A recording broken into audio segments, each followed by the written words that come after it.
Assalamualaikum warahmatullahi wabarakatuh. Pada kesempatan kali ini, saya akan mempresentasikan tugas perkuliahan mata kuliah keamanan komputer tentang password tag. Perkenalkan, nama saya Salmiati, mahasiswi di Magister Komputer Universitas Putra Indonesia GP3 Padang. Baiklah, mari kita simak video berikut ini. Pada kesempatan kali ini, saya akan menjelaskan tentang password attack. Tentunya kita sering mendengar istilah password, dan ini adalah istilah yang tidak asing lagi di telinga kita. Apa itu password? Sebelum kita meninjau lebih jauh tentang password attack, kita kenal dulu dengan istilah password. Password atau kata sandi adalah sebuah cara untuk memastikan bahwa orang yang akan masuk pada sebuah sistem adalah benar-benar orang yang berhak. Password dapat diartikan pula sebagai salah satu bentuk autentifikasi untuk dapat akses sistem. Nah, password attack dapat diartikan sebagai suatu upaya pihak ketiga yang mencoba untuk mendapatkan akses ke sebuah sistem dengan cracking password pengguna. Jadi, pada kesempatan kali ini kita akan mempelajari lebih lanjut bagaimana teknik-teknik untuk melakukan penyerangan atau menyerang kata sandi atau password attack ini.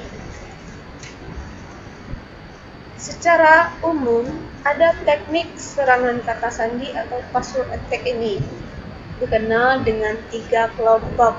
Pertama, namanya teknik brute force.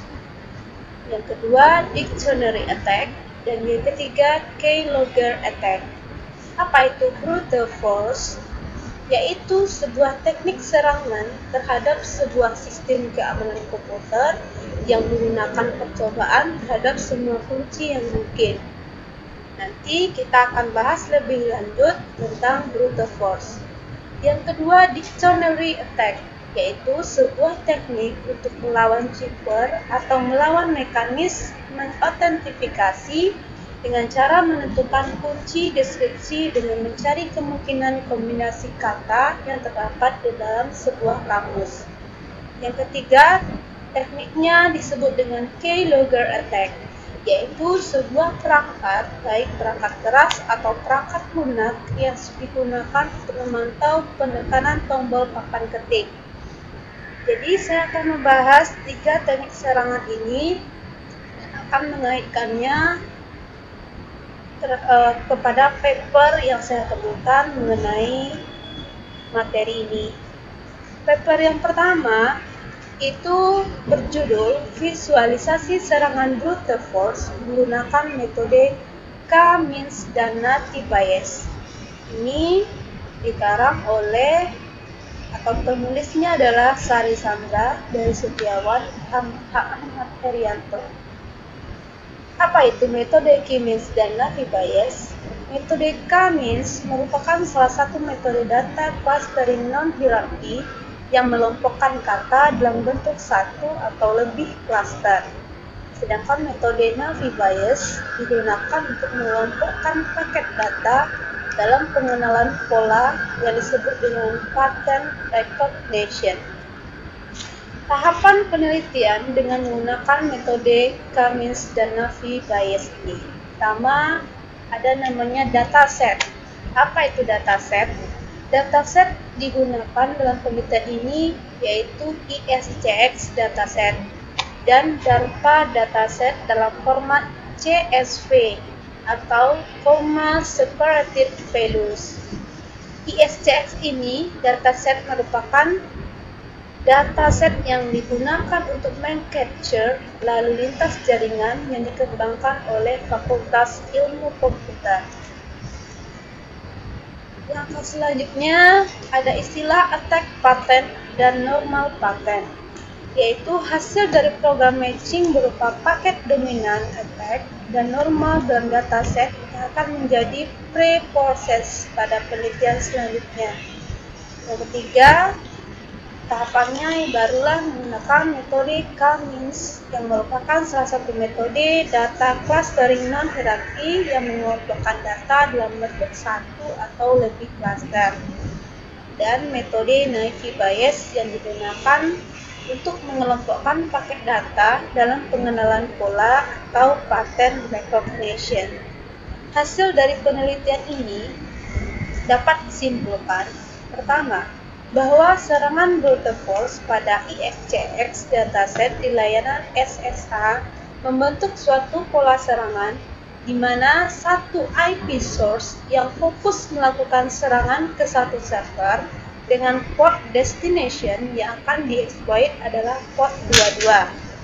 Kesimpulan yang kedua, bahwa serangan brute force pada ISCX dataset di layanan SSH membentuk suatu pola serangan di mana dalam satu IP source yang fokus melakukan serangan ke satu server dengan port destination yang akan dieksploit adalah port 22. Paper kedua yaitu tentang brute force attack dan penerapannya pada password. Apa itu metode brute force? Menurut jurnal ini, definisi brute force yaitu algoritma brute force merupakan algoritma yang memecahkan masalah dengan sangat sederhana, dengan cara yang jelas atau lempang. Serangan brute force adalah sebuah teknik serangan terhadap sebuah sistem keamanan komputer yang menggunakan percobaan terhadap semua kunci yang mungkin. Jadi, brute force attack ini adalah sebuah metode untuk menjebol kode rahasia, yaitu mendeskripsikan sebuah teks yang telah terenkripsi dengan mencoba semua kunci yang ada. Jadi bisa dikatakan brute force ini adalah coba-coba untuk mendeskripsikan kode rahasia atau kata sandi. Kemudian pada jurnal ini juga diberikan sebuah petunjuk kunci untuk mencoba kemungkinan password dengan formula sebagai berikut. KS sama dengan LN ditambah LN tambah 1 ditambah LN tambah 2 dan seterusnya LN. L ini adalah jumlah karakter yang kita ingin definisikan, sedangkan N kecil yaitu panjang minimum dari kunci, dan M besar yaitu panjang maksimal dari kunci. Cara kerja metode algoritma brute force. Brute force attack adalah sebuah metode untuk menjebol kode rahasia, yaitu mendeskripsi sebuah teks yang telah terenkripsi dengan mencoba semua kemungkinan kunci yang ada. Kemudian cara kerjanya menggunakan algoritma simetrik, bahwa brute force dapat dilakukan untuk meretas jika kunci tidak dihasilkan dengan benar. Yang ketiga, menggunakan algoritma asimetrik, yaitu panjang kunci saat dapat dipecahkan untuk algoritma RSA minimal 512 bit. Apa saja hal-hal yang diperhatikan dalam menggunakan metode brute force? Pertama, asumsikan bahwa password diketik dalam huruf kecil atau lowercase. Nah, pada kasus ini, waktu yang dibutuhkan akan cenderung sama. Tetapi jika password mengandung huruf kapital, cara ini tidak akan berhasil. Hal yang diperhatikan yang kedua adalah coba semua kemungkinan. 7 karakter lowercase membutuhkan waktu sekitar 4 jam untuk berhasil mendapatkan password. Tetapi jika dicoba semua kemungkinan kombinasi antara karakter uppercase dan lowercase akan membutuhkan waktu sekitar 23 hari. Jadi ini menggunakan waktu yang lebih panjang.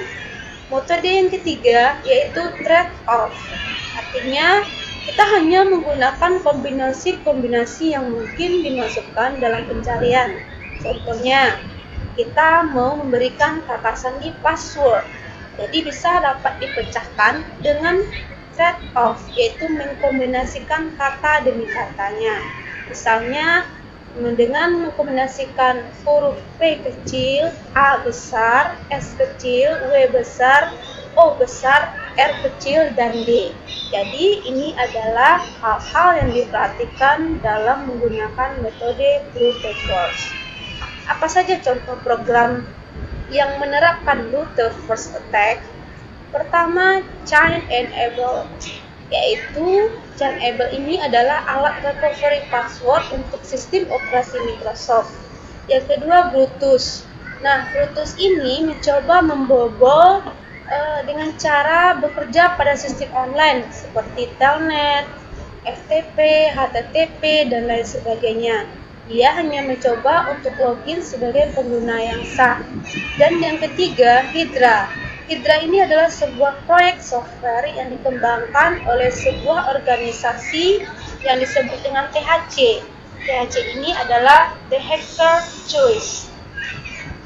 Gunanya adalah untuk menguji password yang lemah atau password yang sederhana pada suatu host atau banyak host dalam menjalankan berbagai layanan yang berbeda. Dan contoh program yang ketiga adalah Lastbit. Lastbit ini adalah sebuah perusahaan mengembangkan perangkat lunak Rusia yang berfokus pada solusi password recovery dan security tools. Hasil penelitian pada paper ketiga ini, pertama, cara efektif untuk mengalahkan brute force attack adalah mengharuskan semua user memilih password yang kuat. Yang kedua, password juga disarankan mempunyai sedikitnya 7 karakter, yaitu dengan campuran huruf besar dan kecil, angka, dan tanda baca. Dan yang ketiga, cracking dengan brute force akan sangat lamban jika dihadapkan pada enkripsi yang kuat. Misalnya, dengan ukuran passwordnya lebih panjang dan algoritma yang lebih pelan. Yang keempat, enkripsi kuat modern juga dapat menahan brute force attack dengan memberikan mereka banyak waktu pengerjaan. Paper yang ketiga yaitu analisis dictionary attack dan modifikasi password cracking serta strategi antisipasi. Pada paper ketiga ini menggunakan teknik metode dictionary attack. Apa itu dictionary attack? Adalah sebuah teknik untuk melawan cheaper atau melawan mekanisme autentifikasi dengan cara menentukan kunci deskripsi dengan mencari kemungkinan kombinasi kata yang terdapat dalam sebuah kamus. Nah, program ini akan mengubah satu persatu kata-kata yang ada di dalam kamus berdasarkan fungsi hash yang digunakan ke dalam bentuk tabel hash. Hasil dari perubahan ini kemudian dicocokkan dengan hash pada file Word yang didapatkan. Nah, bagaimana cara kerja dictionary attack? Pada paper ini dikatakan bahwa sistem operasi yang digunakan seperti Windows dapat menyimpan password ke dalam bentuk terenkripsi yang disebut dengan hash. Jadi hash itu adalah bentuk dari kata sandi yang sudah terenkripsi. Kemudian password tidak dapat diambil secara langsung dari hashes ini. Kemudian hacker mengumpulkan kata-kata yang sering digunakan sebagai password ini dalam sebuah file yang dinamakan sebagai dictionary atau kamus. Nah, kelebihan dari brute force attack ini adalah jaminan bahwa password apapun dapat dipecahkan. Sedangkan kelemahannya, waktu yang dibutuhkan brute force attack, yaitu tingkat kompleksitas passwordnya akan berpengaruh secara eksponensial pada banyaknya percobaan yang dilakukan. Apa alur kerjanya? Seperti yang tergambar di sini, itu dimulai dari program cracking mengubah satu persatu kata yang ada dalam kamus. Selanjutnya, hasil perubahan ini dicocokkan dengan hash pada file. Kemudian pada file password yang didapatkan, nah apabila hasil hash ini cocok, artinya password sudah berhasil diketahui. Jadi istilahnya ini saling berkelanjutan, mulai dari mengubah satu kata dari dalam kamus. Apa hasil penelitian ini? Nah, hasil penelitian ini menggambarkan bahwa pertama, dictionary attack dapat menjadi ancaman yang berbahaya. Kemudian, proses pre-computed dictionary attack adalah serangan yang paling berbahaya karena penyerang memanfaatkan data-data personal target yang akunnya ingin dibobol, sehingga serangan dapat lebih efisien apalagi jika menggunakan teknologi information retrieval automatis. Nah, solusi yang ditawarkan dalam penelitian ini adalah solusi bagi user. Pertama, dengan menggunakan strong password, artinya passwordnya harus kuat, di mana harus terdiri minimal dari 7 karakter, merupakan memiliki kombinasi huruf, angka, bahkan tanda baca. Nah, ini sering kita lakukan terhadap berbagai macam kata sandi. Nah, kemudian solusi dari developer yaitu dengan membuat strong password, seperti yang tertera pada layar ini. Developer yang keempat yaitu perancangan implementasi SHA-1 atau password cracking berbasis FPGA.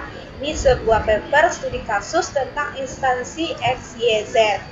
Nah, di sini menggunakan metode brute force attack dengan rancangan SH1 password cracking. Apa itu SH1? Merupakan algoritma fungsi hash yang diusulkan oleh NIST, yaitu National Institute of the Standard and Technology. Kemudian menggunakan FPGA, yaitu File Programmer Gate Array.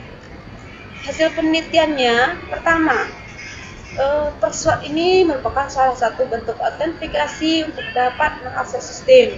Yang kedua, perkembangan teknologi komputasi seperti FPGA membuat komputasi untuk melakukan password. Yang ketiga, bahwa untuk menghitung password yang kompleks, FPGA akan lebih cepat dibandingkan menggunakan personal komputer dengan tool Jones. Yang keempat, instansi XYZ dapat melakukan SHA-1 password cracking untuk password yang kompleks dengan lebih cepat sehingga informasi dapat lebih cepat disampaikan kepada pimpinan guna pengambilan keputusan. Dan paper yang kelima tentang yang berjudul Keylogger pada aspek keamanan komputer. Jadi ini adalah teknik menggunakan keylogger. Keylogger adalah teknik pencurian data dengan merekam ketikan di keyboard komputer. Dengan merekam ketikan komputer tersebut, pihak institut dapat masuk mencuri. Nah, metode pencegahannya dapat dilakukan secara fisik dengan melihat hardware dan non-fisik yaitu software keylogger pada komputer tersebut. Kesimpulan dari hasil penelitian ini adalah, pertama, inti dari keamanan komputer adalah melindungi komputer dari jaringannya dengan tujuan mengamankan informasi yang berada di dalamnya. Nah, proses perekaman jejak ketikan adalah suatu hal yang dapat terjadi di mana saja tanpa kita sadari. Hal yang paling penting untuk mengamankan data selalu mengawasi penggunaan suatu media, penyimpanan data, network, dan selalu menggunakan antivirus yang terupdate. Baiklah, sebelum ini dapat kita simpulkan bahwa penting sekali kita mengamankan jaringan atau komputer kita terhadap serangan-serangan password tadi. Jadi dapat kita simpulkan, salah satu upaya pencegahannya adalah dengan memiliki kata sandi yang kuat, yaitu dengan kombinasi